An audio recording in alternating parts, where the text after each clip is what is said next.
Sa karahasan ang protesta ng mga estudyante ng Polytechnic University of the Philippines o PUP sa harap ng batasang pambansa. Pinaghahampas at tinulak sila ng mga pulis. Inulan naman ng pagkondena ang naging trato sa mga estudyante. Nasa frontline ng balitang yan, si Elaine Fulgencio.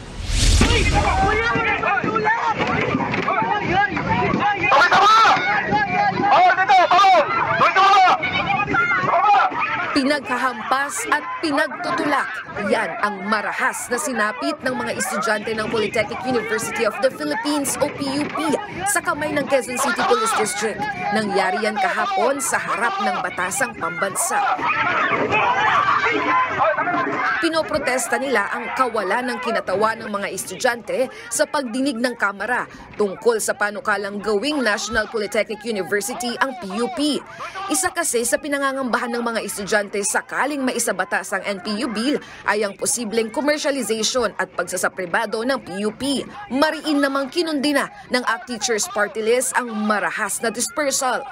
Kung nagpapahayag man sila ng kanilang mga saloobin sa mga bills, ay hayaan natin silang magpahayag. Kinukundina ko ang PNP dito sa ginagawa nila at panagutin ang station commander sa nangyayaring ganitong karahasan. Nagpahayag din ng pagkabahala ang Commission on Human Rights. Kanila, lahat ay may karapatang magsagawa ng mapayapang pagtitipon sa pampublikong lugar. Bagamat na pag-alamang walang permit ang mga estudyante na nagsagawa ng rally, pero dapat daw ay pinairal pa rin ng mga pulis ang maximum tolerance. Dapat kung isinasakatuparan nila yung kanilang mandato na yan, isaalang-alang po nila na dapat merong human rights based approach, lalong-lalo na po itong mga kabataan na ito ay nag-i-air lang naman ng kanilang grievance at meron naman po silang karapatan to peaceably assemble. Maging si Quezon City Mayor Joy Belmonte, kinundina ang insidente. Wala raw puwang sa lungsod ang ginawang aksyon ng mga pulis, lalo't kilala raw ang lugar na pinagdadausan ng mga malayang pagtitipon. Ayon kay Belmonte, nakausap niya na ang hepe ng QCPD na si Brigadier General Red Maranan at pinaalalahanan siyang hindi dapat konsintihin ang ganitong gawi. Inatasan na raw ni Maranan ng PNP Internal Affairs Service na imbestigahan kung may paglabag ang kanyang mga tauhan sa police operational procedures. Pinagsabihan na rin daw ang mga pulis tungkol sa dapat na aksyon sa mga kilos protesta.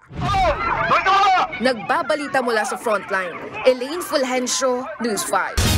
Kaugnay ng balitang yan, sinabi ng Quezon City Police District na pansamantala muna nilang pinalitan ng mga bagong Civil Disturbance Management Contingent ang mga nakatalagang pulis sa batasang pambansa. Giniit din ng QCPD na kinikilala at mataas ang kanilang paggalang sa karapatang pantao at sa malaya at mapayapang pagpapahayag. Panawagan lang nila sa mga magkikilos protesta, sumunod sa mga alituntunin at umiiral na batas.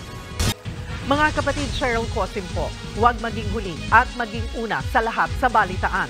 Para sa tuloy-tuloy na talakayan sa Frontline, mag-follow at mag-subscribe sa social media pages ng News 5.